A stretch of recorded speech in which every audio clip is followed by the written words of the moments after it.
ঝগড়া বিবাদ নয়, ইসলাম চায় শান্তি আর ক্ষমা। আমরা প্রতিদিন হয়তো কোনো না কোনো কারণে রাগ করি, ঝগড়া করি, কিন্তু প্রশ্ন হল, এগুলো কি আসলে কোনো সমাধান আনে? কুরআনের আলোকে আল্লাহ তাআলা কোরআনে বলেন, আর মুমিনরা তো পরস্পরের ভাই, সুতরাং তোমরা তোমাদের দুই ভাইয়ের মাঝে সুসম্পর্ক স্থাপন করো আর আল্লাহকে ভয় করো, যেন তোমরা অনুগ্রহ প্রাপ্ত হও। সূরা হুজুরাত আয়াত 10। এই আয়াতে আল্লাহ আমাদের শেখাচ্ছেন দ্বন্দ্ব না, বরং মিলমহব্বত আর শান্তির পথই মুমিনের পথ। হাদিসের আলোকে রাসূল সাল্লাল্লাহু আলাইহি ওয়াসাল্লাম বলেন, মুসলমান হল সে যার হাত আর জিহ্বা থেকে অন্য মুসলমান নিরাপদ থাকে। বুখারী ও মুসলিম।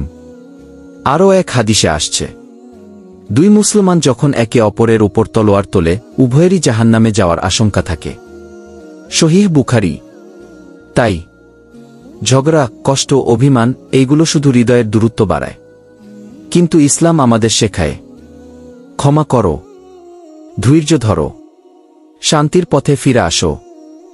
আজ যদি তুমি প্রথমে সালাম দাও, ক্ষমা করো, হাত বাড়াও, তাহলে তুমি ছোট না, বরং আল্লাহর কাছে তুমিই সবচেয়ে বড়।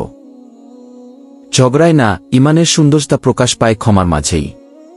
যেখানে থাকবে না কোনো অহংকার, থাকবে শুধু আন্তরিকতা আর মমতা। এই ছিল আজকের বার্তা।